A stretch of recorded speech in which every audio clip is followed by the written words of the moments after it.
And the dude was just sitting there, 6 beers deep. And he looked at me and he said, 5 minutes, bro. That's all it took. Her and me, 5 minutes, it was over. Wasn't worth it. Okay. Hold hands and close your eyes. It's midnight, and you're listening to the Ghost Story Guys. Welcome to the Ghost Story Guys. I'm Brennan Storr. I'm Paul Bestall. And this is the show where we talk about spooks, specters, and all the other things watching us from the shadows beyond the campfire. Some conversations only make sense after the sun has set, and this is most definitely one. Thanks for tuning in. This is episode number 245, and we're coming to you from that tiny mountain cabin you dream about, but can never quite reach. Paul Damien Bestall, my football watching friend. I drew a blank right there. I had something and it just vacated my brain. All that BC Bud is doing my thought processes no good. How are you doing, my friend? I'm all right. We're still in it, so I'm all right, mate. Hell yes. Yeah, I asked Nick if she wanted to watch the game, the England versus, who would that have been recently? Norway. And she said, no, I can't handle it. So we were just following the updates on her phone while we were doing something else. She's like, no, I can't handle the stress of sitting down and watching England play. Yeah, Julie did that. I had to text her. Oh, that's amazing. So yes, we're all right. We'll see. Nothing will be done on Thursday in this country, whatever the outcome. We might be putting fires out by Thursday morning, but we'll see what happens. Fingers crossed the country does not burn. My mother-in-law is here, and I would very much like her to go home afterwards. Well, so I'd like fair, for there to be a country for her to go back to. If we don't set fire to it, the sun will. Well, there is that. There is that. I've been informed that I'll be going back because I'm going back to Toronto on Sunday. I've been informed I will be going back to roughly 40 degrees and about 80 to 90% humidity. And it's a measure of how much I want to get back there that I'm still willing to go. Yeah.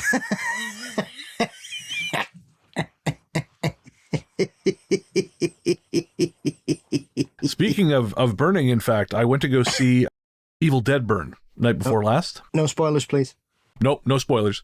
But I will say I really enjoyed it. I think Rise is more inventive, but Burn is still very good. Some savage stuff in there. I was looking away from the screen a couple times. I was smart enough not to order food this time, because obviously I did that during Evil Dead Rise, and the last thing anyone, or at least I, want to be doing during Evil Dead Rise is eating nachos. It was bad. But Evil Dead Burn, really, really great stuff. And it occurred to me, actually, while I was watching it, that like those films are pretty agnostic on the religion. You know, the Deadites aren't really demons exactly. They're just they're Deadites. They're the Evil Dead villains. Yeah. But they're so evil in the way they're portrayed that it occurred to me while watching this one that if demons did exist, which obviously I don't think they do, that is what they'd be like. You know, because they exist just to obliterate the bodies and souls of innocent people. There's no word games. There's no puzzles. There's no, repartee with a priest before it throws up on him. It is just destruction and brutality. Yes. And that is scary shit. Well, it is. I think that's the thing about them. And it's always been the thing about the films is every time you think you've got rid of them, there's always that little twist in the tail, isn't it? You know, let's ignore the god-awful remake as much as possible, which took everything that made Evil Dead special and just turned it into a generically boring slasher film with a cabin full of dickheads. Cabin Full of Dickheads is my progressive band. It's such a grim, unlikable reinvention of the genre. I can't tell you how much I dislike the Evil Dead remake because it's awful. That's fair. I saw it at the time. I was a very different person back in 2013, so it was not for Bren. I dragged some gal friends of mine to see it, and boy, was that a mistake. Boy, oh boy. Yeah. No good. But no, Evil Dead Burns is good shit. Again, demons, very, very, or the Deadites, uncompromising. And watch all the way through, again, no spoilers, but watch all the way through, not just to the mid-credit scene, but to the end credit scene. Especially for fans of Rise. There's something there. Groovy. Groovy indeed. And getting all spooked up by Evil Dead Burns got me prepped for this episode, Paul, because on this show, we are doing a collection of stories that Luke unearthed for us. We are looking at the hauntings of Greece. Woo! Yes, and I'm not only inspired by Evil Dead Burns, but I am shamelessly drafting off what is going to be the monster opening weekend of Chris Nolan's The Odyssey. Yes. So I am going to call this an Odyssey of Shadows or something else that, again, just shamelessly Timu's off the success of that film in the vain hope that we'll pick up a little SEO. Yes, I'm very close to The Odyssey because it's looking back, it was probably one of the first indications that I may have a different brain to most people, because I read it when I was 10. Interesting. It was that did it, not the rats. No, yeah. And, there aren't many 10-year-old boys in a pit village that read the Odyssey. I read the Iliad and then I read the Odyssey. We always had books in the house. I didn't, it's not that. So, yeah, it's I've always had a love of Greek mythology, from bank holidays watching Jason and the Argonauts and Clash of the Titans and stuff like that, and comics and Adventures of Hercules or Heracles, depending on which source you read, and what animal is Randy Zeus going to seduce somebody else this week, and what's going down here, and why is Poseidon pissed off all the time? These are the questions we often find. So, and it's also one of my favourite parts of Europe. I adore Greece. I love the food, love the people, love the weather. It's fab. Well, I have not been to Greece, so I would very much like to go. So I will be relying upon you for all my first-hand Greece knowledge on this episode. Well, as the British saying goes, it's all Greek to me, mate. And you know who else it's all Greek to? Our patrons. This one's for the patrons. Patrons, we could not do what we do without you. So thank you. Thank you, thank you. For real, guys. Every single person who downloads the Ghost Story Guys, you help make us who we are. But patrons who can afford to support us financially, you are the real MVPs. Without you, none of this would happen. And while we'd like to thank every single one of you, right now we'd like to thank our latest subscribers. They are Spirited Kenny, Megan Ellis, Mars Bar, Nick B, Dan Garrity, Lane Lynn, Heather Tarnow. Thank you so much from the bottom of our terrible hearts. We cannot tell you how much we appreciate your generous support. And if you want to get access to our patron-only Discord, early ad-free release of every episode, bonus conversations between myself and Paul, additional episodes of things like Sunken Library Host Adventures, me reading and making fun of Hans Holzer books, and so much more, you can click the link in the show notes. You can head to patreon.com/ghoststoryguys. You can become a Cabinista on Apple Podcasts, or you can sign up on YouTube. That's right, we are on the YouTube. We are not audio only. We don't have any video, or we don't have much in the way of video content up there, but you get all the bonus content up there, all the new bonus content over on YouTube if you subscribe now. And of course, if you sign up on Apple Podcasts, make sure to ignore the seagulls in the background, which I can do nothing about. I am at their mercy and have been for the last 20 years. But if you do sign up on Apple Podcasts, make sure to send your confirmation to us. Just take a screenshot, send it to ghoststoryguys@gmail.com so we can thank you here in this segment. We don't get updates from Apple the way we do from Patreon, so we don't know who has come and gone. We just get overall numbers. So we would love to thank as many of you as possible. Again, that's patreon.com/ghoststoryguys. Click the link in the show notes. Become a Cabinista on Apple Podcasts, or support us on YouTube. All right, Paul. It's about that time. I got a girlfriend in Kalamata. You wouldn't know her. But she told me some stories, and we'll share them after this break. Brilliant.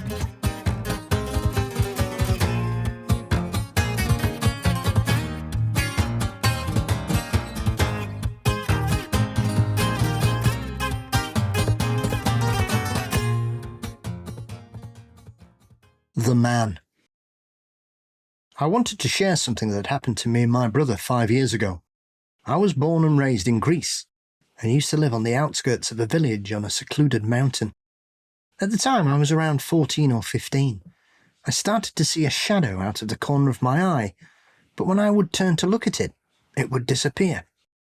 This went on for maybe 2 weeks. Then I started to wake up in the middle of the night to see a figure standing in the corner of my room.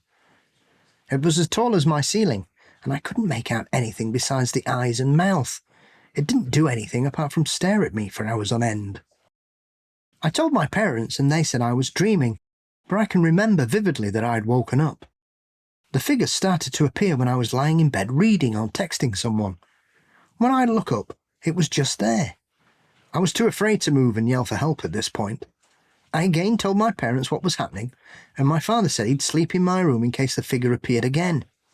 And it did. It was standing in the corner just smiling at me. I wanted to shout for my dad to wake up, and then it said, "You can try all you want. No one will hear you." I started crying, and then my father woke up, and the figure was gone. A year passed, and I stopped seeing it around the time my brother, who's 5 years younger than me, started complaining about a scary figure in his room at night. My parents and I had never talked about the shadow figure when my brother was there, nor did we tell him, because we were worried he would be too scared to go to sleep at night. He said sometimes it would stand at the foot of his bed, and sometimes it would be outside his window waving at him while smiling. I didn't want to tell him that I saw him too to keep him calm, but I offered to sleep in his bed just in case it came again. This last night was by far the scariest. My brother was fast asleep whilst I was on my phone. I heard someone walking around outside. I just brushed it off as either my father or grandfather on their way to put some logs into the boiler that keeps our house warm. And then it clicked. I would hear as if someone had opened the door because it's very loud, so I knew somehow he was coming. My brother must have sensed it too because he woke up with a startled expression on his face. We then both saw the figure in the darkest corner of the room, but opposed to the other times, it started advancing towards us. My brother cried out beside me, and I screamed at the top of my lungs for our parents. They came and saw nothing, but after that night they got a priest in to bless the house. 2 years later, I saw the monster from the film Disturbed on a poster somewhere, and the shadow figure looked almost exactly like it. To this day, my brother and I remove everything that could be seen as a figure in the dark of our rooms. Something that I discovered while going through the stories Luke found for the show was there is and there will be on the in the rest of the episode a surprising number of shadow people. Like it's a lot, and a couple quasi-Vartiger experiences as well, but they're almost to a man, they're very sinister shadow people experiences, which I think is abnormal when you couple it with the intensity. Well, Greek is the land of monsters, so I'm not surprised. That is a great point. Yeah, this is true. I know you were telling me off air that they've got ghost stories going back to, the Iliad is 8th century? Yeah, and you've got Pliny the Younger, which is the famous one about the abandoned villa, and one of the first sort of stories in regards to a wronged spirit coming back from the grave to seek solace and get his bones reburied. But I think the oldest one's is in the Epic of Gilgamesh, which I think is 4000 BC, where he decides to bring one of his mates back for a chat from the dead. So he has a talk with his ghost for a bit, as you do. Yeah. There's a book about Sumerian ghosts, right? Is it First Ghosts, I think it's called? Yeah. I mean, obviously they were the first people that wrote things down as well, obviously on clay tablets, which is why we've still got some of them, such as Gilgamesh and the things, because they used clay rather than animal hide that some other cultures use, which obviously would degrade over time. You know, not everything's going to turn up in a cave like the Dead Sea Scrolls, is it? So you've just got to be, You've got to be careful. But that's happened in Pompeii, isn't it? Where they found loads of scrolls, and they've been able to read them because we've been using special mapping techniques. So we can't open them because they've just crumbled to dust because they were all obviously vulcanized. But fascinating. They're able to sort of go into them and basically unfold them sort of theoretically to be able to read them. So it shows you that technology can sometimes give us things we don't understand, really. So I'm sure there'll be more down the line. But yeah, they've had a long tradition. I mean, this is the thing about Greece that people forget. I mean, it's where werewolves came from. The whole werewolf mythos is from Greece. This is where it starts. Because obviously the famous, lycanthropy is a Greek word. And I know you mentioned the Odyssey and Odysseus earlier. There are scholars who believe that Odysseus's uncle was a werewolf because he was called Autolycon. And obviously lycan means, basically his name means Mr. Wolf. And he was magic and he could do wizardy things and would sometimes disappear at night.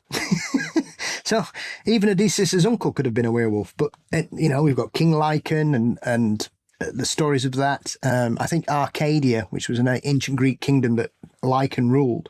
There are tons of werewolf stories from them. So you're talking, 1,000 BC for some of these stories. So the werewolf is embedded in Greek mythology and legend all the way up. They don't technically... they've got all kinds of strange creatures. There's one called, is it a Vri... I'm trying to not kill the pronunciation. Vri Kolkakas, I think, which is essentially... A very simplistic way of describing it would be a vampire, but it's not. Okay. Because a lot of it, like werewolves, they're quite different because you would transform yourself either if you were cursed or you ate the wrong sort of meat, which is obviously how Lycan became, because he tried to feed human to Zeus. And so Zeus cursed him and his friends to become werewolves. And so that was the general tradition if you'd done something terrible, or even work on a Saturday, because Saturday was their holy day. And so this other creature, as I said, the Vri Kolkas, has that weird thing that it would rise from its grave and basically just wander around, and it would knock on a door and shout names out. And if nobody answered it, it'd just go, all right, and move on to the next door and keep going until somebody answered the door. And then that person would die within a week. So it was basically more of a pestilence, but there are also stories of it being more cannibalistic than vampiric. So it has the sort of rising from the grave and wandering around looking for victims, but it doesn't drink blood. It tends to eat people rather than that, and also spread disease and pestilence and the like. So they've got all kinds of stuff. They've got a cannibal woman who lives in the woods, which is Zeus's fault again. He's a busy guy. He's like my great grandfather on my dad's side, just going around banging everyone and causing trouble. Well, yeah, same with that. I think they call that the Lamia, which is one of Zeus's mistresses. Obviously, Hera found out, so she killed all their children and turned some into werewolves. And then she turned Lamia into a monstrosity who would often pull out her own eyes and hold them up, very similar to, as you see in Pan's Labyrinth, is a prime example of what that creature would look like. And she was another cannibal as well. So yeah, there's a lot of weird creatures wandering around ancient Greece, and that's not even before you get to the gods and monsters. I didn't realize they had such. I was aware of some of the mythological stuff, but not all of it. Some of the Lamia had escaped me. One of my favourites was a really successful athlete, and he did something wrong. And so that's the other thing. They have a 9-year curse for werewolves in certain parts of Greece as well. So you're only a werewolf for 9 years. And this guy was a really successful athlete, but he offended the gods somehow. You could blow your nose the wrong way, depending on what mood Zeus was in, it would seem. And so he was turned into a werewolf for 9 years, and then he came back and carried on being an athlete. So he just, That reminds me when I used to play the old Daggerfall game, like the Elder Scrolls Daggerfall, back in 90 whatever, 2000 whatever. You could be turned into a vampire, and I remember thinking, oh, this is so cool, But like eventually, you play long enough, it just says the curse has ended. Like there's no resolution here. Just fuck it, whatever. You're done. You're good. I hope Robert Eggers' Werewolf ends that way. I just saw the trailer in front of Evil Dead Burn. I hope that at the end of it, Willem Dafoe's like, that's 9 years. And Aaron Taylor Johnson just goes, oh, I guess it's over now. Just clocks out like Fred Flintstone. I think the problem they've got is that people tend to focus on the big ones, like Medusa and the Minotaur and some of the other monstrosities that they have there, the Cyclops and the like. And the werewolves and vampires and cannibal women living in the woods all tend to get overlooked because they're not the big hitters as the legendary ones. Of course. Well, that was the challenge in doing some of the research for this, was you keep bumping up against the obvious stuff. You know, like later we'll have some bonus material that I found from, say, around Athens and places like this. But yeah, a lot of it was just, hey, did you know there's a Medusa? Like, yeah, man, we fucking get it. We get it. We all read the stories. Jesus, Google, what have you done to your algorithm? Have you heard about the Minotaur? Yeah, right? No, totally new. Boy, I'm glad this listicle exists. You're a real writer. We're not all judging you, you garbage monster. Speaking of Minotaurs, there's a great game. It's not great, but I once heard it. It's a little independent game called Knossos: The Depths of Fear. And it was once described as kind of a rickety little indie game that barely seems in control of itself. And it's worth looking. Basically, you're running from the Minotaur the whole thing, and it's actually pretty creepy. You know, it's worth checking out, folks. If you're into the very lo-fi gaming experience, you have no weapons. You are just running. You're always running. Perhaps you should take a trip to Mount Lycaeus and see how many werewolves you can find up there. Tell me about Mount Lycaeus.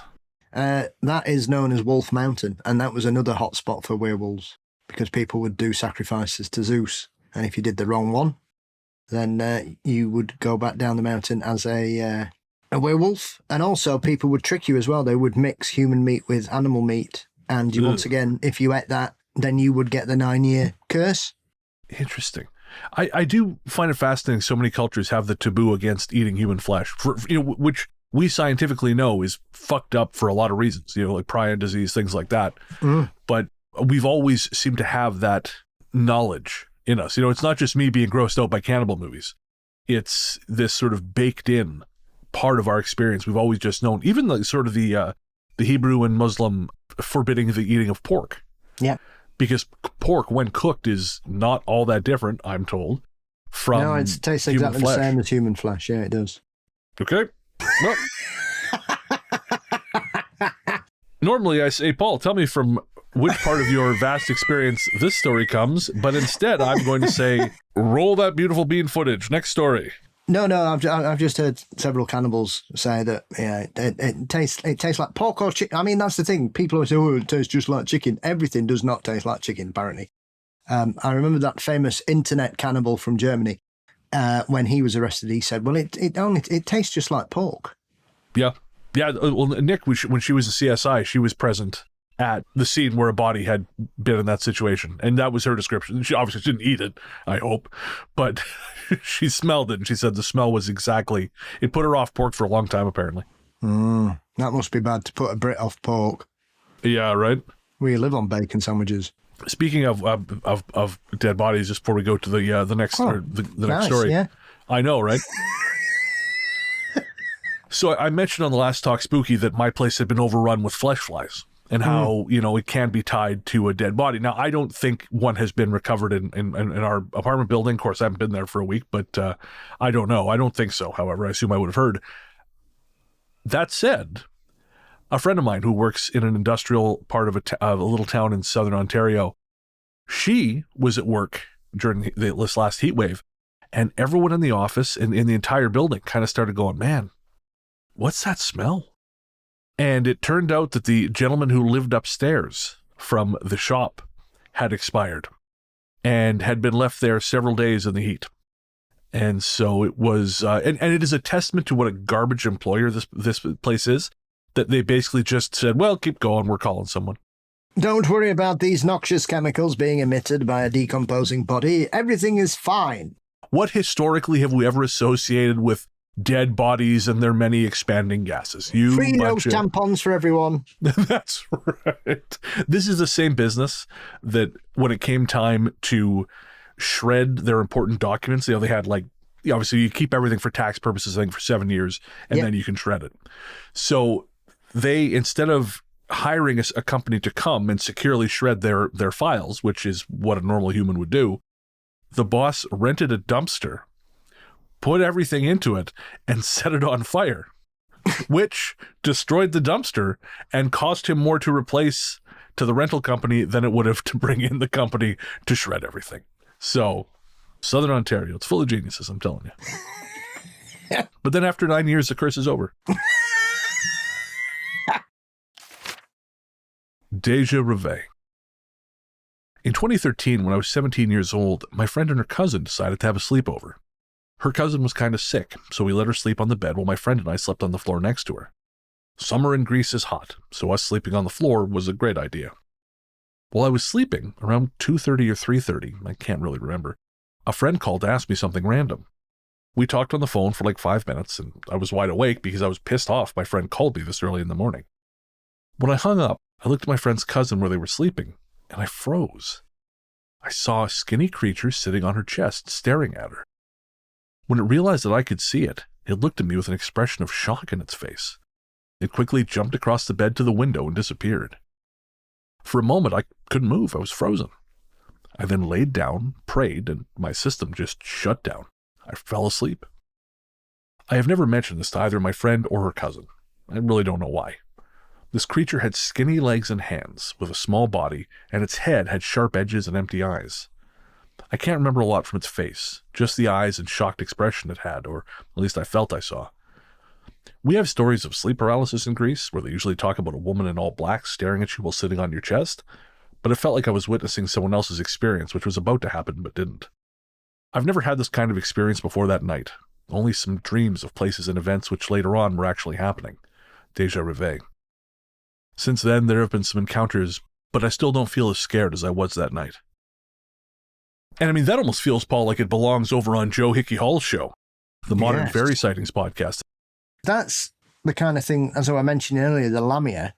The lamia is kind of morphed into this kind of succubus incubus type thing where they would sit on your chest and suffocate you as well. So there's a kind of blurring of ancient Greek legends picking up other features from other sort of supernatural creatures as time has gone by. So what they are now doesn't really bear that much to how they begin. And so it's quite interesting how that has kind of absorbed sort of other European cultures' versions of it to kind of give it a more, I don't know, cross-continental appeal. Really. What I want to know is who out there is getting laid during their sleep paralysis encounters. I'm just being choked out. That's not my thing at all, man. I'm not on board for this. Have you been watching Possession again? You know, I actually missed the screening of that. I've never seen Possession. And you should watch it, as we've sadly lost Sam Neill this week. Oh, what a tragedy, man. What a talented dude. Yeah, nice guy as well. I've heard that. I will be, when I get back to Toronto, I've got my copy of Event Horizon out there. I will be watching it in his honor. Yeah, don't watch Possession on a full stomach. That's all I'll say. Oh, okay.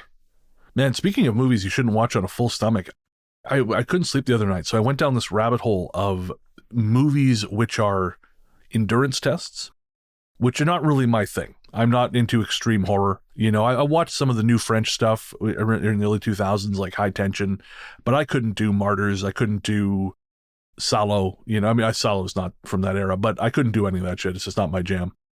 But these are kind of like carrying that forward. Calvaire is another one I couldn't watch, but there's some stuff that is just sounds so supremely fucked up. Like August Underground. Mm-hmm. Have you ever heard of this? I have heard of that. Yeah, okay, I was going to ask you. No, I haven't either. Apparently there's 3 of them. And I just, reading the plot summary, it occurred to me, like when I was writing Fear Daily, I couldn't not be aware that there are going to be people who read these and listen to these who are going to know that I wrote them. And I had to just sort of make peace with the fact that there's going to be some fucked up stuff in there, and the people are going to have to know this comes out of my brain. But even so, there was nothing to the degree of what happens in any of the fucking August Underground films, or the other films that those people made. And I just can't imagine being like, I am cool with everyone knowing this is what I think about. What the fuck, man? I have a limit. I have a baked-in film, which is my no. And if it makes me feel as uncomfortable as Irreversible did, then I'm off. Oh, yeah. And at least Irreversible, I mean, Gaspar Noé, for all his button pushing, is a very talented filmmaker. Mm. But, God, yeah, no, I've watched that film once, and I have no intention of ever watching it again. I wouldn't like to meet somebody who's watched it more than once. That's fair. Yeah. What's your fucked up film that you've seen many times? Let us know. ghoststoryguys@gmail.com. It's one of the few films that literally, for the next couple of days afterwards, I just felt a bit empty. Yeah. Not much does that to me. But I'm glad. I suppose that it's a good thing, actually. Yeah. Yeah. I know when I rewatched Man Bites Dog, that's how I felt.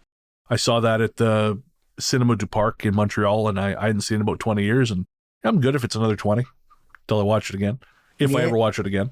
Yeah, well, I think that's where this kind of thing comes from. You get a few of these films, especially in the 90s, like Henry Portrait of a Serial Killer's another. Oh, yeah. Man Bites Dog. There's another one similar, because August Underground is essentially like Man Bites Dog. Really, it's just taking it to the nth degree. Yeah, exactly. But it's one of those. It's all like that torture porn thing we had. Basically, once again, we're focusing on the perpetrators and not the victims, and glorifying them. And sometimes that doesn't really. There's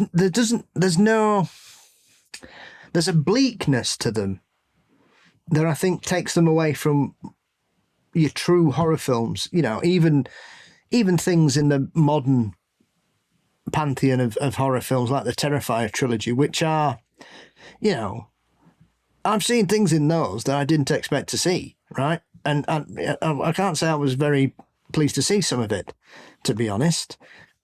However, the second one is a work of genius. It's just balmy. It's balmily brilliant. It blew me away how much I completely felt different, because the first one's just very generic slasher.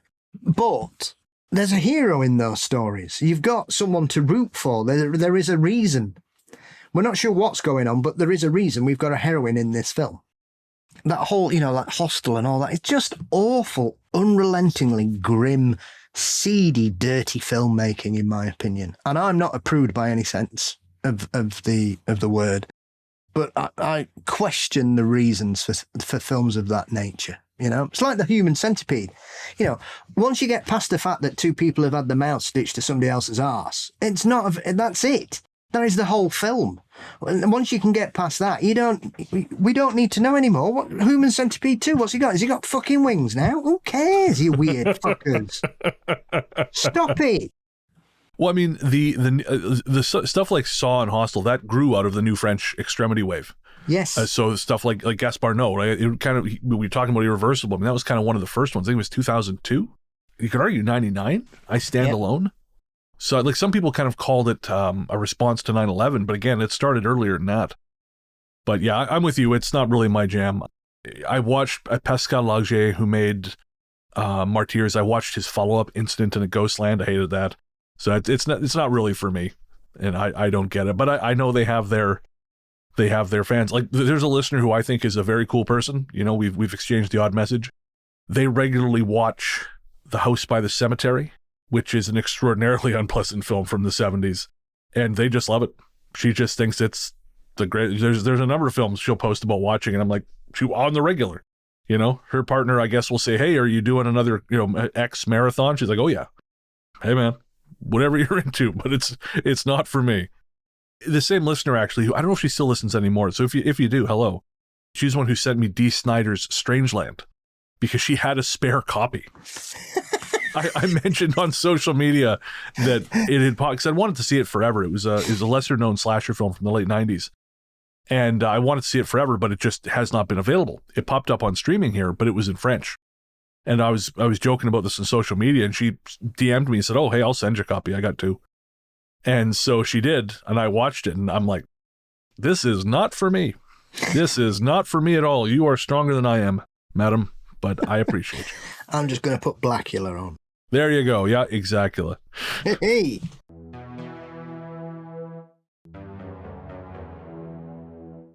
The Woman in the Window.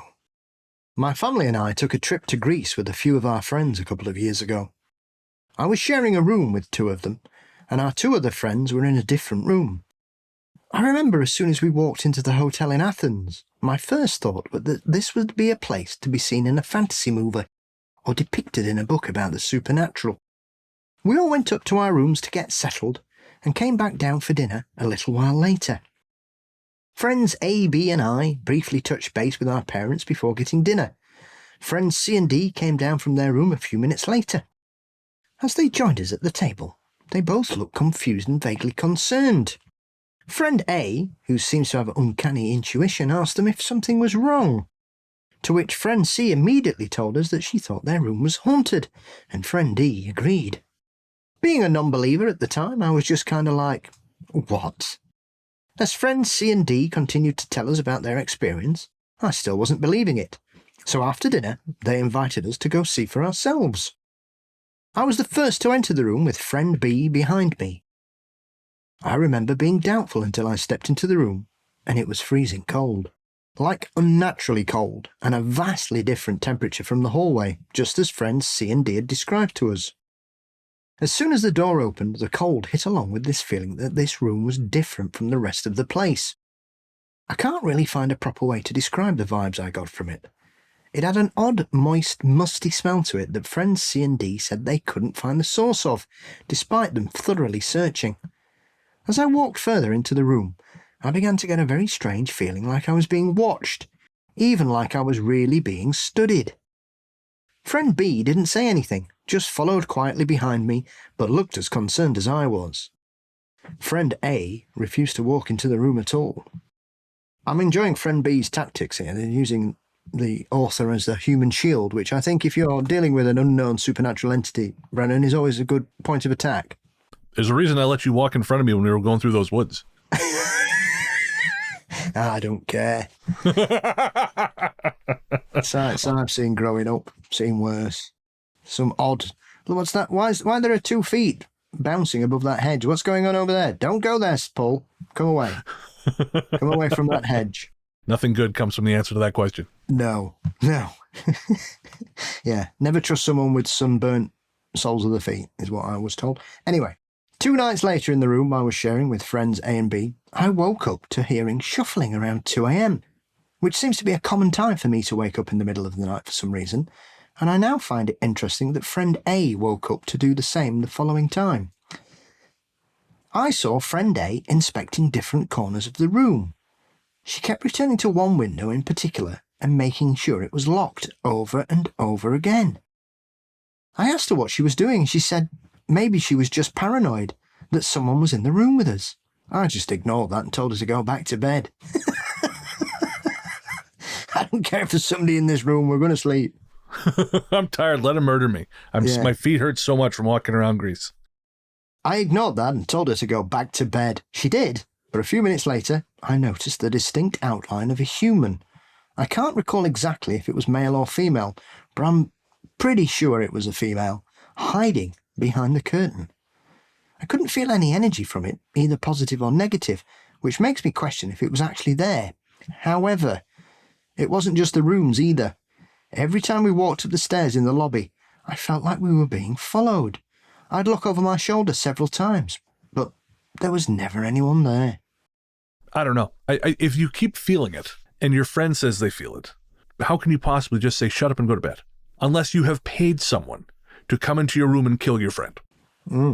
You were just actively shutting down your survival instinct. Or you're a werewolf and you know it can't kill you, so you don't care. I'll find a nickel for every time hanging out with my werewolf buddy and he says, don't worry about it, Bren. We'll be okay. Just bury your neck and go to sleep. You want to try this new garlic perfume? Yeah, it's you told me this was a facial scrub, but it just says barbecue seasoning. Rub it on. This all is getting very weird.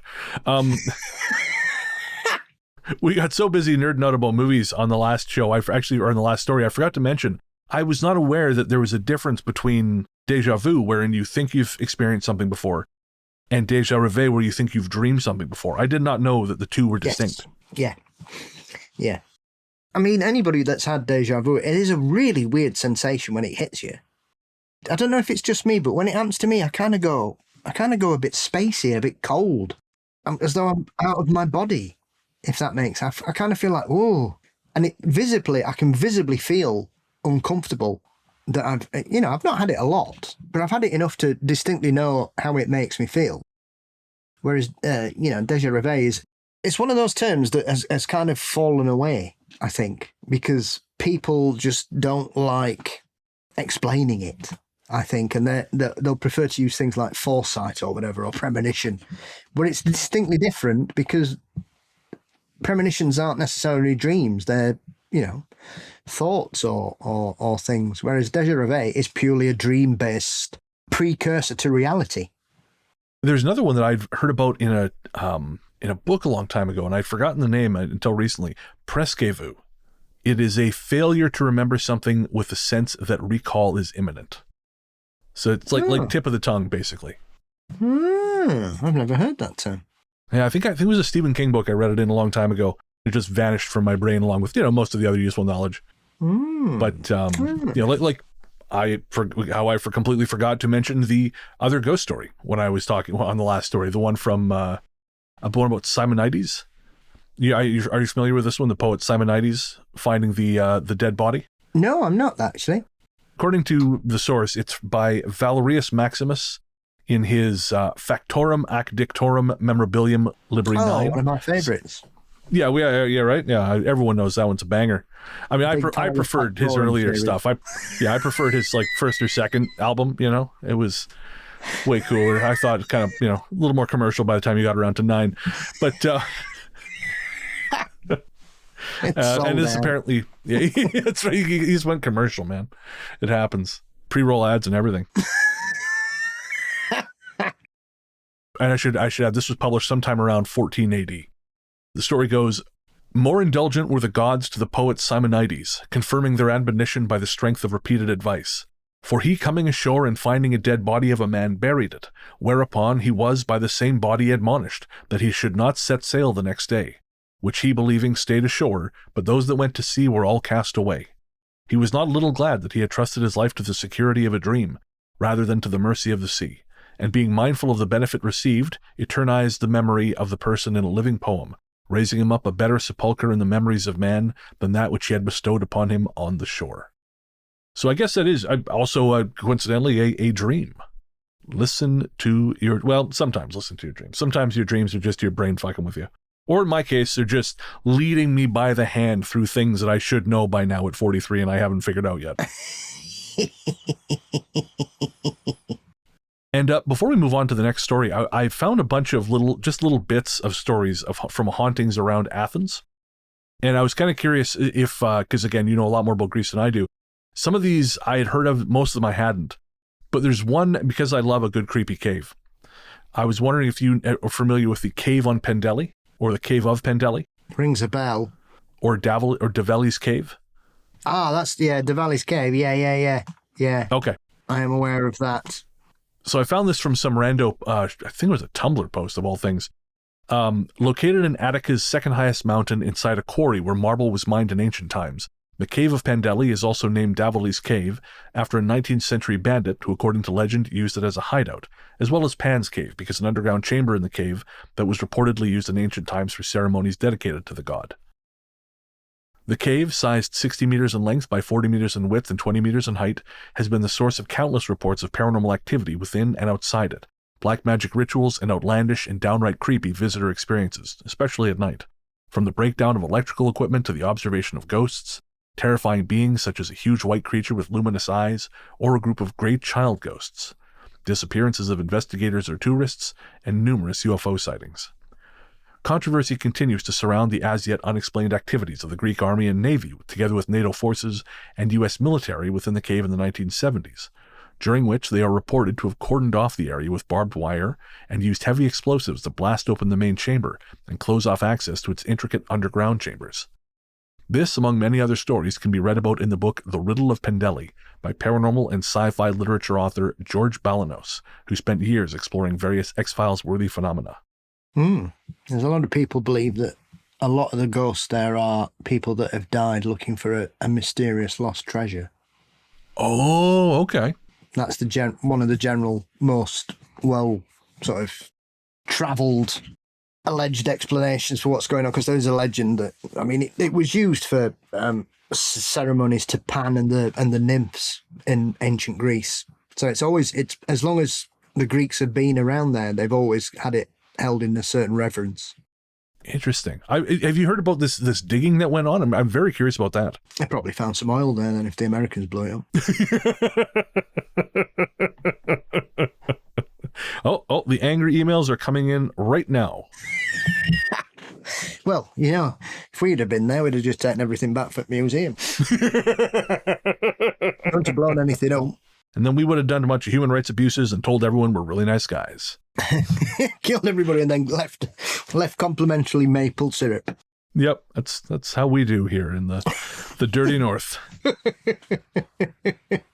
But I mean, it is interesting how you can find it. It's like when they talk about the seers and the in the special places where people would go to speak to the seers who would tell them the truth and everything, and they all whatever. And then obviously in recent years we've discovered that these sites were obviously built on where gas leaks from the earth and can cause hallucinations. Oh, and no shit. These people weren't mad, they were high. They were off their tits, just going, oh, and this may happen, and but so did they? Is it one of those things? Is it like DMT? Is it that they elevated themselves because of ingesting elements that open their minds or their eyes to other things, or were they basically just off their heads babbling? But they weren't just this. This is what we found. The more of these sites we begin, because a lot of these. This is the other thing about this is a fucking crazy thing about most of the things we know about ancient Greece. The vast majority have been uncovered in the last 150 years. I think there is this presumption that all these villas and old buildings were all just thrown all over the place. Most of it got covered up. I'm trying to think which one it is. There's one of these. Gordon Bennett. Is it the Temple of the Nymph? There's a very famous one that was essentially. I think I've seen that movie.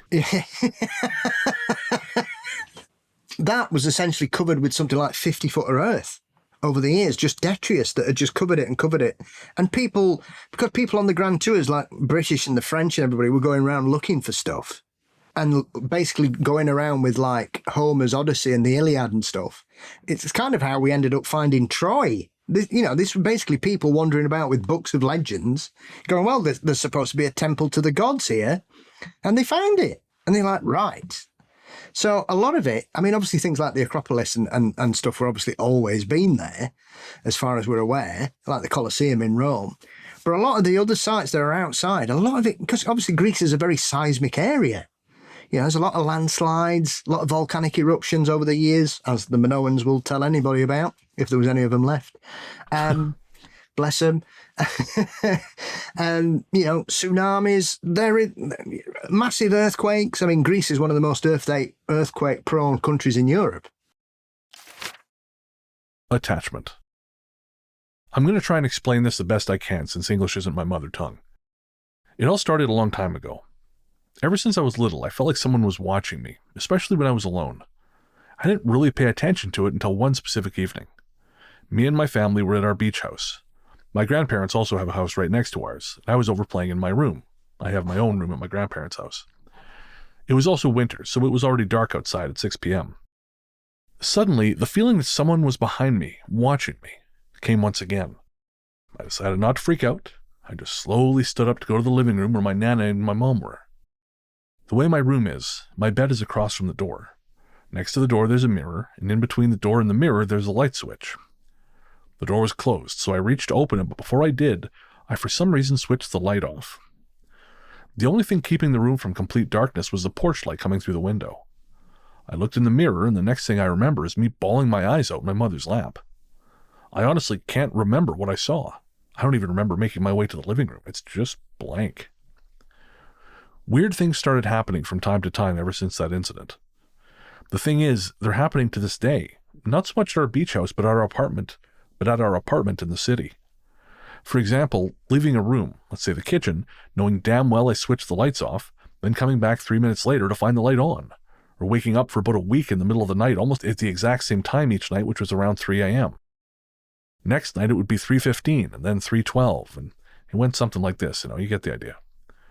Another time, I woke up to someone blowing in my ear, and before I could do anything, I felt a sharp pain coming up from my waist. It was like someone had just stabbed me, and I was so painful I literally jumped out of bed. Of course, there was no one there, and when I checked the time, it was 3:14 a.m. I went to the living room where my brother was. He was still awake, and when I told him what happened, he said it was probably my imagination. But I know it wasn't. The thing is, it will be quiet for months, and then suddenly something triggers it, I guess, and it starts happening again. The reason why I think this thing, whatever it is attached to me, is because I'm the only one experiencing this. No one else living in my house ever had a paranormal encounter. It only happens to me. And that is some bad luck right there. I get interesting, though, the commonalities, because this was not planned. We just kind of, Luke found the stories he could from Greece. Interesting that there's this many stories of feeling watched and again, like strongly negative experiences. These are not cheerful. Yeah. In any way. Like this sounds traumatizing, frankly. Speaking of traumatizing, the other night, this is not at all spooky, but it is kind of funny. So Nick and I were watching a movie. All of a sudden we hear what sounds like a faucet running in the bathroom. So we get up, turn on the light, and there is water just cascading down from the fan. So we're thinking, okay, shit. So in the end, it turned out that the upstairs neighbor was filling a tub, had her headphones in and forgot about it. And then because she had the headphones in, she could not hear our resident manager furiously pounding on her door. Now, these two women do not like each other to begin with. And so the resident manager suddenly having this flood and her not answering the door, this did not increase the fellowship between the two. So the manager is standing now on the front sidewalk, screaming up at the second floor balcony where this woman is standing with her kids, versions of what the fuck is wrong with you, which is an awesome thing. It's just awesome all around to be doing this in front of kids. She then comes to see us and she's still screaming. And it's one of those things where I don't know if you ever had this, like sometimes Nick will be driving and she'll start road raging at someone who's doing something. But of course, I have to tell her, man, I'm the only one who can hear this. You're just yelling at me. This woman, she's just yelling. She's yelling about the woman upstairs. The manager is yelling about the woman upstairs, but she's just yelling at us. So she says, I'm going to have an electrician come and check the fan. We're going to send in the carpet cleaners. They were coming in a couple days anyways, so I'll take care of this for you. The day comes when we're supposed to get the carpet done and the fan replaced. We can't use the fan because we don't know if it's been compromised by the water. So the morning comes to on the carpet cleaning, knock on the door, and it's the carpet cleaner. He says, hey, I'm here to do your carpets, but we're going to start on the 4th floor, so you guys will be last. So we'll get to you eventually. Do you mind if I use your bathroom? And I was like, yeah, sure, not a problem, man. So he goes in there, and he's in there, Paul, for a while. A while. Leaves very quickly. Bathroom stinks real bad. Real bad. Real bad. So we leave it for a little bit to give it some time to dissipate. Can't turn on the fan because the fan is possibly, a fire hazard. 20 minutes later, the smell still has not gone, and Nick needs to use the bathroom. So she goes to give the toilet a courtesy flush. The handle's broken. Calls me in there. We open up the toilet. This dude power flushed so hard it snapped the handle. So his gift has just been sitting there in the toilet for the last 20 minutes fermenting. So I have to reach in and manually flush the toilet, which was its own kind of nightmare. And when they finally came to wash the carpet, you'll be shocked to know they sent someone else. He was not willing to face us a second time after having destroyed us the first. Yeah. Oof. After the fight. My name is Natalia. I'm 30 years old, and I'm Greek and a psychotherapist. This summer I visited my boyfriend in Pelion. Oh, lucky. Wow. Where he worked for the summer. We stayed at his cousin's house, which is an old traditional house in the woods. I'm excited there because Pelion's where the centaurs were supposed to live. Oh, cool. Okay. Beautiful. To get to the door of the house, you had to walk down a path to the road. Every time my boyfriend and I heard someone walking along the path, we'd run to the window to check if it was a stranger passing or his cousin coming home. In that case, we would close our bedroom door. Soon, we realised that when laying in bed, we could see who was passing by simply by looking at the reflection of the open window. For that reason, we kept the window open at a specific angle, and every time we heard someone walking down the path, we could look at the reflection and know who it was. It was a very rare thing for a stranger to pass by the house, but it happened a few times. Every day we would wake up and go to the beach bar where he was working and have breakfast together, and the house was 20 minutes driving away from the bar. One morning, I didn't want to go to the beach so early, and also we'd had a small fight the night before and I was still a bit mad. I was awake because of his clock, but I had my eyes still closed. I was hearing him getting ready, and I was wondering if he would kiss me goodbye. I opened one eye to see what he was doing, and I noticed that he had wore his swimsuit and a bright yellow t-shirt on top. I remember I thought, why is he dressed like Tweety Pie in a swimsuit? and then I tried not to laugh because I was still a bit mad, as I said. He said, "I'm going, bye." And I said, "Bye." When he closed the door, I watched his reflection walking up the path to the road. When he got in the car and left, I grabbed my phone to text my friend and tell her about the fight we'd had the night before. At that point, I was even more upset because of the way we'd both handled it. I think it's important to make clear that I was upset because being upset, I couldn't go back to sleep. Therefore, what happened next couldn't have been a dream. I was texting my friend, and I still have this conversation with date and time and everything, and half an hour passed. She was telling me her news when I heard someone walking down the path. I looked at the reflection of the open window and saw my boyfriend, with his bright yellow t-shirt and his swimsuit, coming back. He was holding a plastic bag with, probably food wrapped in foil, so I assumed he had brought me breakfast. Found this a bit strange though, that he wasn't in any particular hurry. I immediately jumped out of the bed to go and open the door for him and hug him and kiss him. But when I opened the door, he wasn't there. Also, there were no cats. You see, there was a cat family living in the garden, and every time they saw him they would all run to the door, because once he'd opened the door, he'd pet and feed them. Since he wasn't there, I assumed the foil was cat food, so I walked around the house expecting to see him feeding the cats. Still nothing. Then I thought, maybe he's forgotten something and gone back to the car to get it. I ran fastly up the path, barefoot, and he still wasn't there either, and his car was missing. I ran back down to the house, and I got up to the second floor and looked around the house to see if there was a stranger who simply passed by wearing the exact clothes of him, but there was nothing.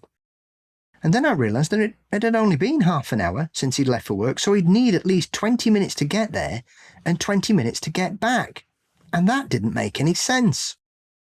I called him and asked him, "Where did you go?" And he said, "What do you mean? I'm at work." I explained to him what I saw, but I forgot to mention the food wrapped in foil.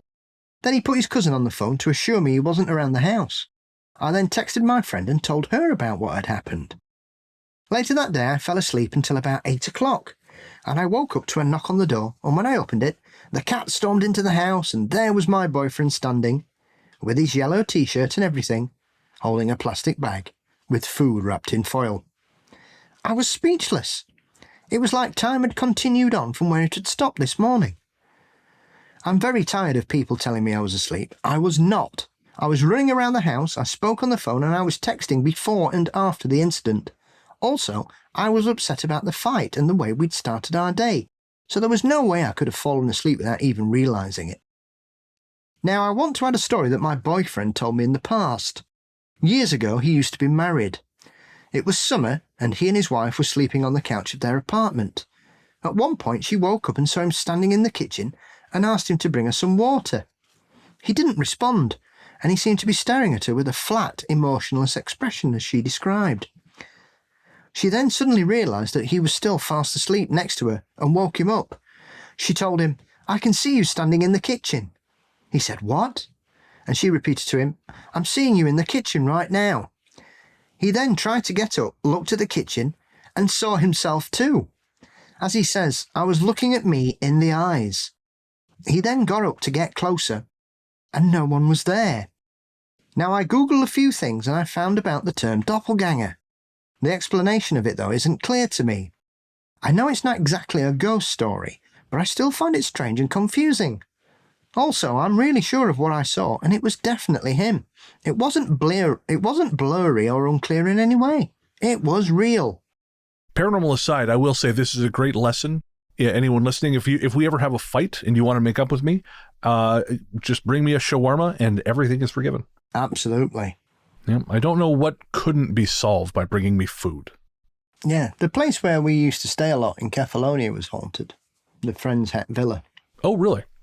They had an old soldier that would walk past their patio. So if they were sat in the front room, they could see him occasionally walk past, just in Second World War fatigues, walking past. Obviously, it was taken by the Italians during the Second World War, and they used most of Kefalonia Bay for target practice. Jesus Christ.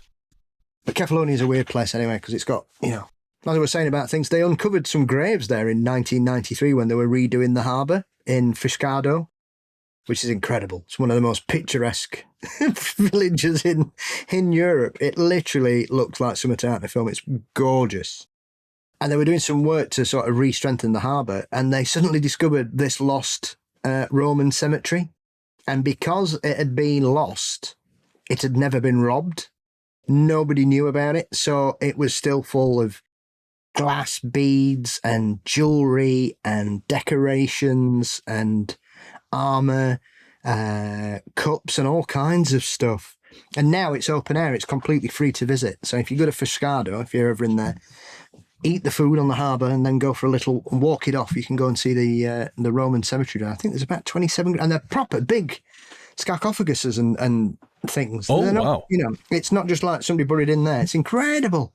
And they're dotted all over the island around there. But obviously, one of the other weird things about Kefalonia is that they had a massive earthquake in 1953 there. And 90% of the population left the island. So the population dropped to 25,000 after the earthquake. Because there were 2 buildings left standing in the whole island.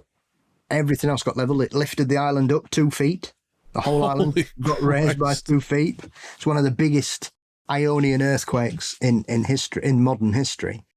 And so Kefalonia is dotted with dozens of villages where people just shut the door and fucked off.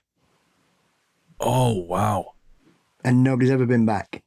So I've visited a few of them as well. It's really weird because nature's just taken over. You just got to be careful because obviously, wild animals and stuff. And a lot of cats. Cats are everywhere. But yeah, that's quite creepy. And there's tons of them. Really, it's not something you see a lot in the UK, really. Of course, yeah. No, you guys don't really have the space for such things. No. But Kefalonia is not a big place, I think the population's only around 37, 38,000 now. They get thousands and thousands of tourists because it's basically like having 2 weeks in heaven. But it's just chock full of these abandoned places. Like I say, it's just, that's why I love it, because there's stuff, you're walking on history all over any of the Greek islands, Crete, Zante, Kefalonia, Greece itself. It's just, I love it. I really would. It's one of the countries I would absolutely love to see. I've always wanted to get there, just never had the opportunity. But I've heard such great things. I've always gotten along well with Greek people. They've all been very, very friendly and welcoming to me. Yes, I do like the fact that they have to keep your beer glass in a freezer as well. It's that hot in the summer there. Really? So your glass comes out covered in ice, and it usually lasts about 5 minutes, and then it's just a normal glass. It's warm, as you tell an Englishman where he can get a cooked dinner in 41-degree heat. I think I remember you telling me that story. Someone was trying to get like a roast dinner or something. Yeah, 2 people on the same day. Somebody asked me where he could get a cooked breakfast, and it was 38 degrees. and then 3 hours later, somebody said, "Who serves best roast dinners here?" And by that point, it was 42. Oh God! And you're on Greece, right? Some of the best food ever. Of course. On earth, I love a roast dinner as much as the next person, right? But not when I'm in Greece and it's 42 degrees. I'll have a nice gyros, thanks, or I'll have a lovely crispy salad smothered in feta. I don't need none of that beef and gravy lark. I can have that when I get home. I was thinking about that when it was hot in Toronto before I came out. I just couldn't. It was hell trying to make myself eat. It's 40 degrees outside. What the last thing I want to do is cook fucking anything. Yeah, I get like that. The hotter it gets, the less I eat. Yep, same here. When that temperature went up, fuck that. I actually made friends with the Korean lady who runs the greengrocer around the corner from my place. I went there and I bought some green onions, some mushrooms, a couple other things. And she said, what do you do with these? And I said, I chop them up and then I put them into soup. I make soup with, I thinly slice some chicken and I throw in some spices and some udon noodles. And she looks at me, puts her hand on mine, goes, real food. Very good. Which gives me something to hold on to as I desperately try to use my chopsticks to eat this soup and just make a gigantic mess on me and everything around me. No one is ever allowed to watch me eat, is what I'm getting at here. Do you know the trick about eating with chopstick? What's that? You bring the bowl to your mouth, not the chopstick. Oh, okay. You don't eat it. We eat with chopsticks like Western people eat, and you don't. You bring the bowl up and you use it like that. That's why they're always in little bowls, so they fit in the palm of your hand. Right. So don't try and eat like a Western person. Try and eat like an Asian person. Bring the bowl to your face. This is where I have to admit that I eat like a garbage person because I just eat it out of the pot. Bowl up, chopstick, shovel.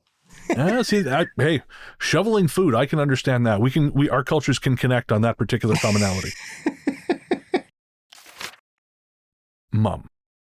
My mom told me this story. It happened when I was 7. It was late, midnight. She and Dad were sleeping when she had a dream. She saw a very tall man with pointed chin and ears, kind of yellow and white skin, crooked nose and black shirt, trousers, and cape. Paul, I'm a little bit worried this was written by J.K. Rowling. Yikes. Has the character got a slightly racist name? Like, yikes. So anyways, Mom saw a very tall man with pointed chin and ears, kind of yellow and white skin, crooked nose and black shirt, trousers, and cape. Everything in the room was like she left it. Nothing was different. He passed through the wall, went towards her and grabbed her by her arms and lifted her so as to be in a sitting position because she had been laying down. He squeezed her arms stronger and asked her in a strict way, "Do you love your child?" My mom answered with a question in her face because she didn't know what was going on. "Yes, I love her." He got really angry and looked up, screaming weirdly, then stared at her again and squeezed her arms more, shook her and asked her again with a scream, "Do you love your child?" My mom got angry too, and without fear she answered, "Yes, I love her." He again looked up and screamed like an animal, shook her stronger and told her and asked really loudly, one last time, "I'm asking you again, do you love your child?" At that point she got a bit scared. She was in pain too from the squeezing, and looked at Dad to see if he was aware of what was happening, but he wasn't.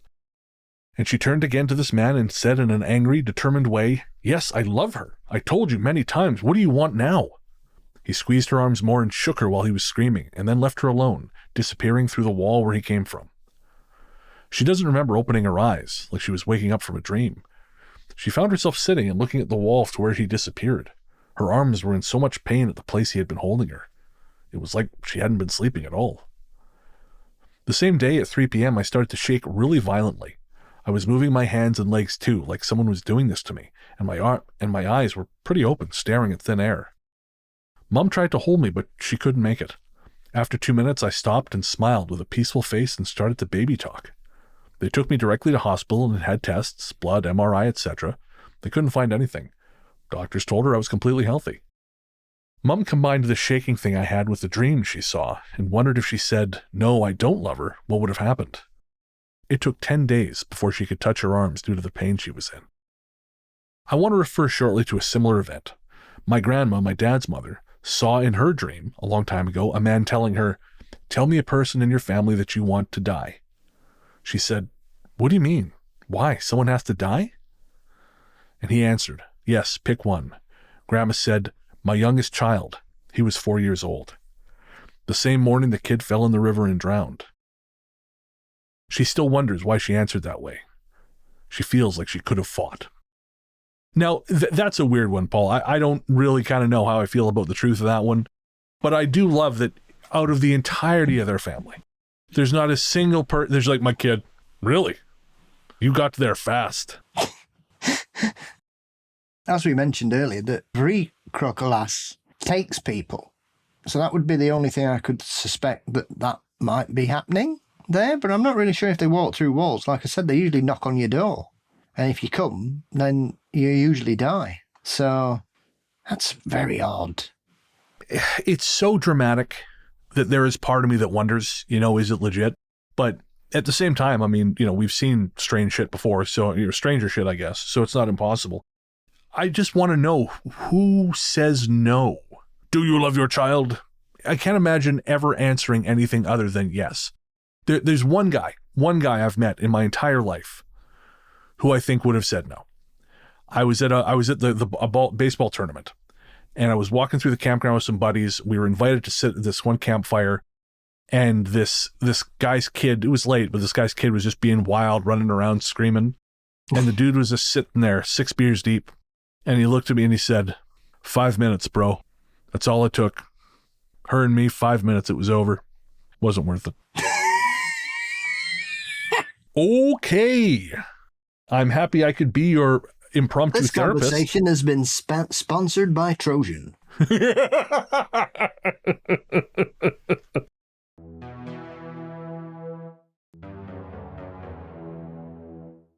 Academic. I've been seeing some sort of shadow man pretty much since I was a young girl. I used to see him back then only at night. I didn't know it was such a common phenomenon, so I would call him a stick man because he was skinny as a matchstick and wore a hat, but he was pitch black and I couldn't make out any facial features or anything. I was terrified because every time he appeared, he was sitting astride me in the darkness of the night. Ooh. I was sure that I was awake, but I couldn't move no matter how hard I tried to bump him off, nor could I scream. It was terrifying. When I was in my mid-30s, I started seeing a man in my peripheral vision in broad daylight. He was a debonair chap in shirt, vest and jacket. He had one of those old chain watches hanging from his pocket, and he also wore a hat. When I spotted him and turned to get a better look, he'd disappear. He wasn't scary at all, and I even had a good feeling when I sensed he was around. I felt he was in my home as some sort of guide. A few years later, I returned to university as a mature-age student, and I wrote some amazing assignments which got me high distinctions. For some reason, I felt that my debonair chap was the one who was guiding me in my writing. I felt he was my academic guide. The strangest thing about my academic is that my daughter, who was about 5 years old at the time, also used to see him, and she wasn't scared of him either. Strangely enough, she also became a distinction student at university. About 5 years ago, my daughter, who was about 22 at that time, told me she'd started to see a skinny shadow man with a hat at night. She said he scared her because he would feel that he wanted to attack her. Could this have been the same stick man that I used to see? And why is he now visiting my daughter? I'm now 54 years old. A couple of nights ago I woke to a strange noise in my bedroom. I was petrified and thought there was someone in my room and decided not to move. I was sure it was a burglar, and I hoped he would take whatever he wanted to take, and if I pretended to be asleep he may go away without bashing or sexually assaulting me. I was lying on my side when, to my horror, I felt someone creeping up against my back. Rising on his elbow, he slowly put the side of his face down against mine. I froze, and then I decided to calmly ask him who he was. I couldn't get a word out, however hard I tried. Eventually I got a mumbled, "Ooh!" And when I did that, he disappeared, of course. I got up and went around the house, checking the doors and windows, and there was nobody there. Of all my experiences, this was the scariest because of the skin-to-skin contact. I've been terrified every night since. I've read a lot on the net, and most people describe dark shadow men with hats. Some say they take varying shapes. I don't think that my visitors are one and the same. At least my academic is definitely not a bad guy. But are the other two one and the same in different forms? My feeling is that they're both bad, but the one who came the other night made me feel like he had more on his mind than just scaring me. He felt so real. His face felt like real flesh. I couldn't actually see him, but I felt his clammy skin against mine, and I sensed a sleazy grin on his face. I was sure I was going to get attacked myself. Has anybody else ever had physical contact with their Shadow Man visitors? Is there a psychological or parapsychological explanation to the Shadow Man? I've heard lots of stories from people who have seen them, but no explanation from some sort of expert. So I'm not aware of any other stories with that level of contact as far as shadow people goes. Like, obviously I've felt their contact, but for me it was like an electrical thing. It didn't feel like a person exactly. Very disturbing. Yeah. It's really, really messed up. Have you heard of anything like this? No, I've not. I've not come across that kind of... I've come across people seeing ghosts and things and, claiming to have touched them, and they always mention that clamminess or whatever. There is that kind of sensation. But it's more... That's kind of more sort of the Victorian, early 20th century era. Certainly nothing in the modern parlance of it. And certainly not, as far as I'm aware of it, I've certainly not come across a Shadow Man experience of that ilk either, that kind of cheek to cheek, as it were. I mean, it's an interesting one. Obviously Greece has suffered a lot during the Second World War, sadly, between both the Italians and the Nazis. Italians are, since it's straight across, just basically took it, Mussolini and his chaps, and then obviously the Nazis came down to basically made their headquarters in Athens, tortured loads of people, killed loads of people.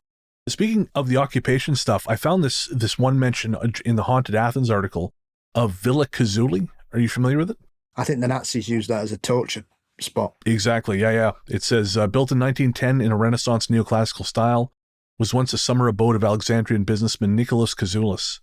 It is said that the agonized cries can sometimes be heard coming from the depths of the house, something that may be accounted for by the fact it was partly built above the Minamori, which sounds Japanese, but I assume is not, Turkish cemetery, while during World War II the home was the Nazi SS headquarters. And as you say, hundreds of Greeks were tortured in the basement, at least 12 of them buried on the grounds. God, that's a fucking nightmare. I mean, one day they'll probably find, they'll still be out there, sadly, mass graves, no doubt. Oh, sure. The Greeks got a pretty bad run of it because they weren't involved. They were just there. And they just turned up like, oh, fucking hell. Great. This is great. This is really good. So it's, it is, they have a very strange relationship these days, the Greeks and the Italians. Clearly it's not, I wouldn't say they're massive fans of each other, but there's certainly, it's not as negative as you might expect. And I think it's nice to see. Sure, yeah. Heal those wounds and move forward together. But it is a strange place. It's quite funny sometimes. Like you'll talk to Greeks, and especially on Kefalonia, like they've got this incredible new motorway, right? Straight through it from one end of the island to the other, right? And none of them like to use it, right? They don't like it because they're all the conspiracy there is that it's been built for when the EU invades, that the Germans can come again. Oh, and so they don't want to use the EU road because it's been built by Germans, and so they won't use it. And I travelled on it twice, and it's literally, you're on it for an hour, right? And I saw 6 cars in an hour there and back. Nobody uses it, but then again, they give way on a roundabout in Greece, so all fucking bets are off. That's a rate laugh, that. Dude, people here still can't figure out roundabouts full stop. Never mind given right of way or whatever. No, but they stop on the roundabout. Oh, God. They don't stop coming onto the roundabout. They stop as they're going round. They'll stop and let you out. And then you're like, fucking hell, the fuck is going on here? Surely this ends in numerous collisions. Lots of cars have dents, if that's what you mean. Okay, well, yeah, no, that's about what I expected. It's a bit like I never saw a car in Rome that didn't have a dent in it. I'll tell you that much. Fucking hell. I didn't spend much time driving in Italy, but the time I did spend there, I thought, boy, I don't think I'd want to drive here. That's why everybody's got Ferrari, so you can just fuck off. Get out of the way. I wouldn't trust other Italians near my Ferrari. The strange, I've told you this before, because obviously I like to go watch football abroad. I remember once going to watch Roma, at the Stadio Olimpico, which is just on the banks of the Tiber. It's incredible. One of the most picturesque football stadiums in Europe. And when we were coming out the game, there was a Citroen 2CV there, right? And they got the boot lifted up, right? And there was 2 blokes. Was it 2 blokes or 3? No, there was 3 blokes in the boot, leaning out, right? And there was 2 lads on the bumper, right? Being held by these 3 fellas. So they were stood, sort of surfing, whilst these 3 blokes held them with the boot open, right? So that's 5. And then there were 7 inside the car, including 2 people sat in the passenger seat and the driver. Why? Because they couldn't be asked to walk back to Rome from the ground. Clearly, it was unreal. I've never seen anything like it. It was just there, and there's cabernaries everywhere. Didn't bat an eyelid. There's 15 people in a Citroen 2CV there. What the fuck is going on here? It's dark. They've obviously all been at football, so probably a bit tipsy. It's fucking crazy. Somebody let an air bomb off. It's the only time I've ever seen air move. I've never seen air move. It went vroom, vroom. I saw it move like a wave. I've never seen a sound wave before. Yikes. Saw a photographer get attacked by a police dog. It was such a fun-packed day. Boy, football sure sounds great. I'm really disappointed I didn't get into that earlier in life. And Roma won. It was great. Oh, so they've got the English tradition of we won or we lost, riot. We won, riot. Yeah, you've got to have your wits about you if you go to a game in Italy. I'll say that much. Are we talking pickpockets or mugging or beatings or both? Stabbings, usually. Oh, okay. They have a tendency to stab you in the arse with stilettos. What the fuck? Why? Why am I asking? It's there. Yeah, of course. Yep. Italy. It's like we were glad because when we went, we met up with some friends and one of their kids is mixed race. And he said, I can't wait to go to the stadium. So I checked the fixtures and luckily Roma were at home. Because if we'd have gone to see Lazio, I wouldn't have taken him. Oh, God. I would not have taken him because there was no guarantee he'd get out of that ground. Really? Yep. Jesus. I just can't imagine going to a sports match with the possibility of ending up like Tommy Lee Jones at the end of Natural Born Killers. Well, they famously formed themselves into a Nazi salute on the stand a few years ago, Lazio fans. They're a little bit... they're big fans of Mussolini, shall we say. Why? He was such a fucking loser. They're all losers. They lost the fucking war. I just don't understand. And they drove their respective countries into the ground. How do you... Even the schmucks, here and down in the States who are all horny for this stuff. You're horny for the losers. I don't get it. Yeah, but that's the thing with ethno-nationalism. It's nonsensical. Yeah. They hark back to an era that never happened. Or they all, all these simps wandering about with, I've had shits longer than the Confederacy lasted. Let's be fair. Yep. Piss off. And it's the set. So you've got to be careful. This is the one thing I've learnt about, and it don't matter. You've got to be, as with anywhere, you go to a foreign country, you just got to have your wits about you and don't take risks. And so I was quite glad because Roma's a bit more, because they share the same stadium, you see. And Lazio are not known for their love of anyone with a tan. Jesus Christ. Shall we say. Well, you came for ghost stories about Greece and you ended up with us talking shit about Italy, which I think is how any respectable ghost story show should go. One last thing I'll say. One of the great things that happened there a few years ago, well, it's not a great thing because somebody died. Somebody got a moped into the ground, set it on fire and threw it off one of the stands. What the what? Lazio? No, I think that was Juventus in Turin, I think. It's a while ago. Sweet Christ. So you got it, like, Germany, France isn't bad, but, everybody will say, it's the English disease, right? Nobody's ever set fire to a motorbike and chucked it off a stand in an English ground, I'll tell you that much. Well, you got the game tomorrow. You got something to shoot for here, Paul. I will guarantee you no England fan needs any more firing up for tomorrow night. And when it comes to football, it's probably our second biggest rivalry and probably our most bitterest. How will it turn out, folks? Well, by the time you hear this, you will know. Win. Of course, naturally. Yes, pardon me. My mistake. I'm very surprised at who will be playing in the final, but as due to what's happened. But there we have it. Well, the next time you tune in, Paul will have thoughts about how the World Cup has gone or is going. But for now, we're going to say thank you for listening to our Haunting of Greece episode, our Odyssey into Shadows. We hope you've enjoyed it. If you have a story, either from Greece or anywhere else that you've experienced, please send it in. ghoststoryguys@gmail.com. Again, that's ghoststoryguys@gmail.com. We also have a form you can fill out on our website at ghoststoryguys.com. You can find us on Instagram as The Ghost Story Guys. We're on Facebook as The Ghost Story Guys Cabin. And we are on TikTok as Ghost Story Guys. You can also find us on Reddit as r/Ghost Story Guys Podcast. Now we're going to take a quick break. We'll be right back with our Ghost Force shoutouts. Paracolo. It's a me, Mario.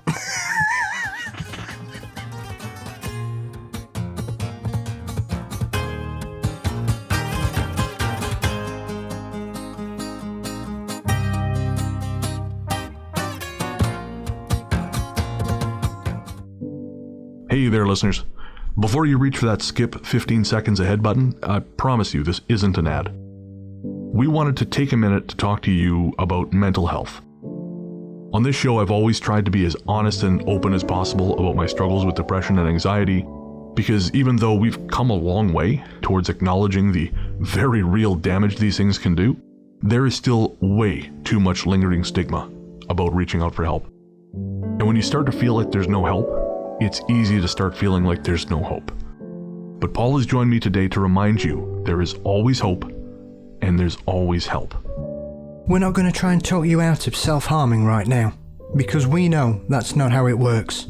Instead, what we wanted to do was tell you something now and hope that should things get bad, you'll remember it and make a phone call or send a text message before you make any permanent decisions. As someone who knows all too well just how important mental health can be, it's never too late to reach out. In Canada, the number to call is 133-456-4566. In the USA, the new number to call is 988. That's 988.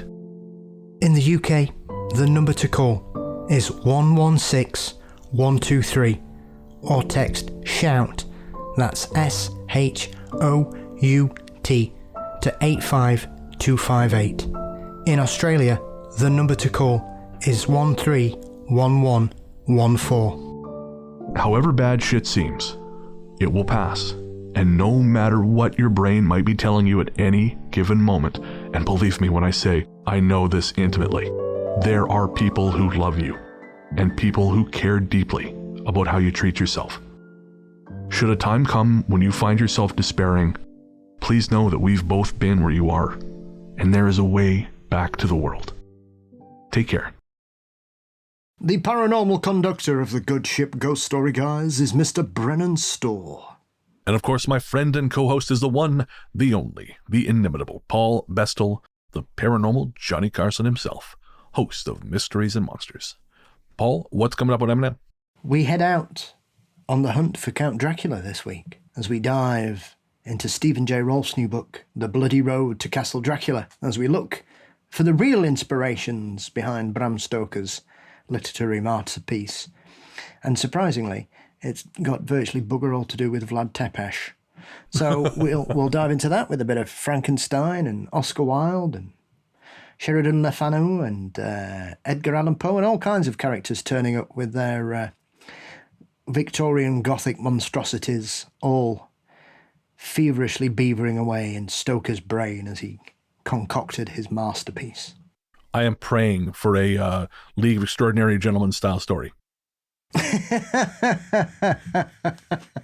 the one where Harry Potter shoots lightning out of his dick, that one. Which is a real thing. I did not make that up, listeners.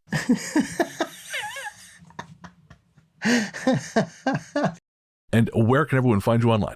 You can find Mysteries and Monsters lurking across most social media networks and all podcast sites across the world. Fabulous. I'm Largely the Truth on Threads, Instagram, Blue Sky, and Letterboxd. You can find my horror fiction show Fear Daily, co-written with Brandon Scheck-Snyder, everywhere fine podcasts live.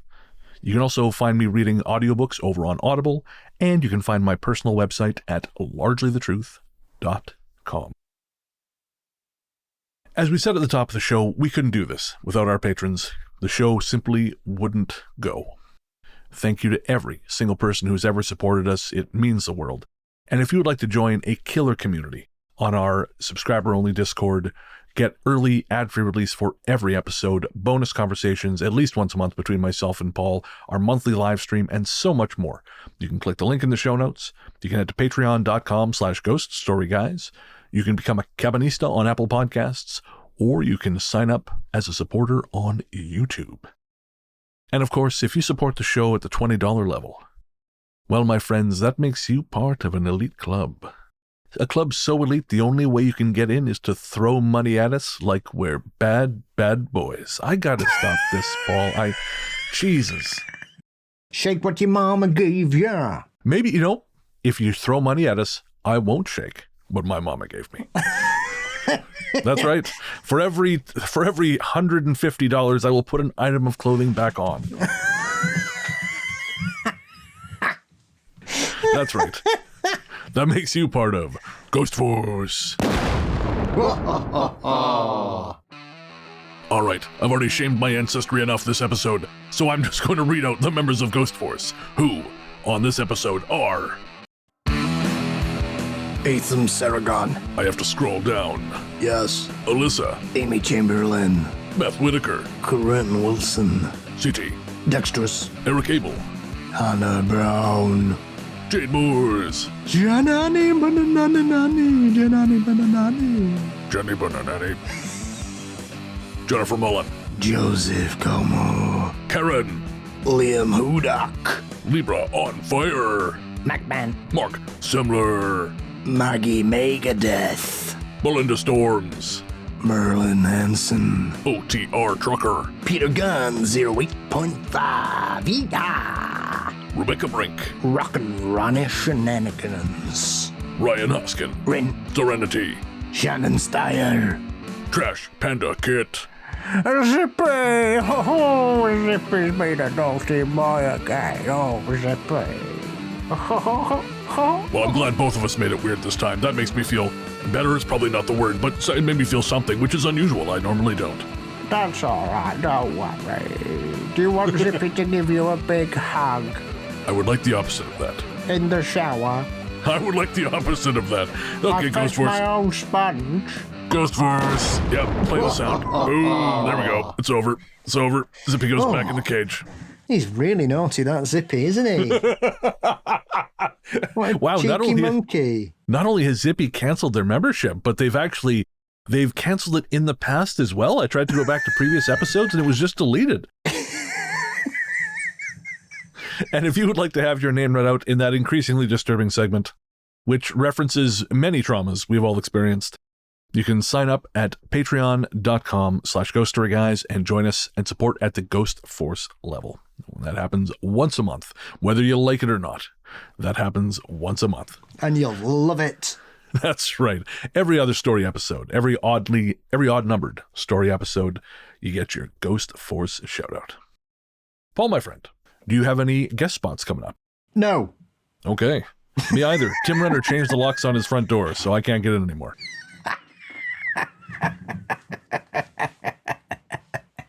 No, nothing for me on the horizon. To be honest, I'm kind of just barely keeping tabs on reality until Sunday. And then I'll be back to normal after that, after 4 games. We had someone ask about setting up a meet between us and another show that we're going to do a collab with. And I've been telling them, just hold off. And finally, they emailed me, said, so what about that? And I said, oh yeah, we're close enough to the end of the World Cup that I think we can start organizing things. Yeah, it's like somebody rang me on Saturday night and I just went, no, and put the phone down. That was it. I didn't even look who it was. I just went, no. Nope, doesn't matter. I don't care who you are. Even my mum doesn't ring me during football. Danny Robbins crying on his jewel-encrusted sofa. Polishing his sniper rifle and has a bullet with my name engraved on it. Yeah, he's been liking my comments on his page. That's how close to him I am. Oh, wow, okay. I didn't realize I was in the presence of celebrity. No, it's all right. I'll let you off. Yeah, he found a dislike button for my comments on his page. I didn't even know they had one. I just told him I could get him to meet Jude Bellingham. That was it. That's the magic word. That's all you need to say in this country now. Jude Bellingham, the King of England. It's an improvement on the one you had, I'll tell you that for nothing. Anything would be. Sausage-fingered twat. Well, if you want to find any of our other guest spots, you can do so at ghoststoryguys.com. We have a blog there with all of our guest appearances logged, usually with an embedded player, so you don't even have to leave the page to listen. Again, that's ghoststoryguys.com for all of our appearances on other shows. If you'd like to pick up some Ghost Story Guys merch, you can head to our website, again, ghoststoryguys.com. We have all kinds of stuff there, t-shirts, mugs, stickers, all manner of Ghost Story goodies. Again, that's ghoststoryguys.com. Also, as I mentioned before, there's a form there if you'd like to get in touch. If you haven't already, please rate and review the show on pretty much whatever platform you can. It helps bump the numbers. Tell a friend if you like what we do. If you know someone who might enjoy our particular blend of ghost stories and rambling middle-aged men conversation, let them know And again, give us a rate and review wherever you can. Our theme song, Radio, Into the Darkness We Go, is composed and performed by Peter Kursov of Pizzanta Music. Find more from him by searching for Pizzanta Music wherever you get your tunes. And I think that's going to do it. We'll be back next week, but until then, Into the darkness we go.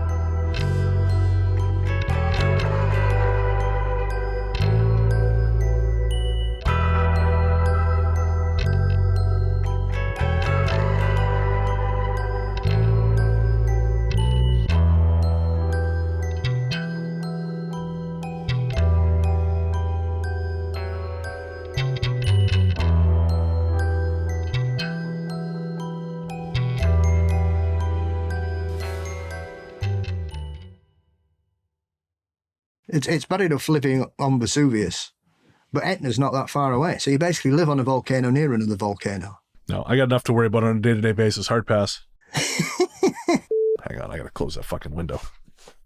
God damn it, there's plastic under my foot. I can't move. There we go. Ghosts that shag you. What they call them? There's two types. Oh, succubus. That's it, yeah. Put them underneath, so they were out of sight and hopefully out of mind. I was joking. Well, check the back seat of the car when you come home next week. I like your rings. I'd like to wear them on a necklace along with your fingers. That's not what I saw in that documentary 300, Paul.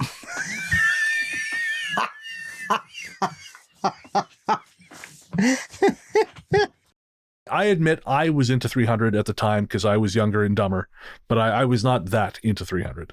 Well, it's a very famous battle in the history of, regardless of the theatrical version of it.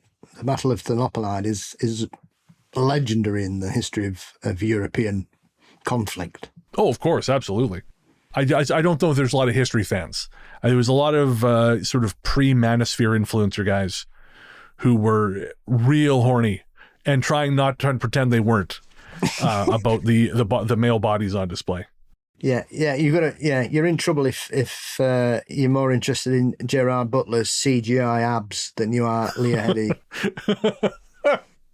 And the number of dudes who just were gushing about how good the guys looked in that film. And hey, man, no shade. They I know they all had to work out, and you can appreciate beauty however you want to. I support you 1,000%. But let's talk turkey and be honest that we're appreciating the bodies of muscle men. That's okay. It looks good, but let's not pretend like this is anything other than what it is. When you start having to preface your phrases with no homo, look, we both know what's going on here. It's fine. Just stop saying that.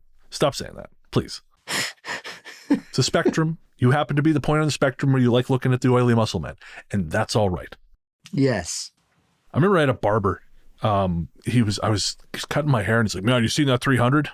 Yeah, I did. That's cool, eh? Yeah, those guys, man, they were jacked. That's always what it was. That's always how the conversation went. Not I liked the rendered backgrounds, not I thought it was exciting, but like, man, weren't those guys jacked? And then he starts telling me how you can do the Spartan workout and to get this body. And of course, if the magazines always try and do this, right? They always tell you, well, here's the workout that so-and-so did to get that body. And it's never true. It's never true. It's a combination of performance enhancing drugs, usually steroids, and a lot of working out, but it's never like Mark fucking Wahlberg doing weird dog crawls or whatever he says he's doing. Like that, no, that's not how you build fucking muscle. We both know it. But this guy was convinced that if you just lay on the bench press bench and you push the weight up, you don't actually press it. You just press it, push it up once, and you hold it there as long as you possibly can. And that was how you get the Spartan body.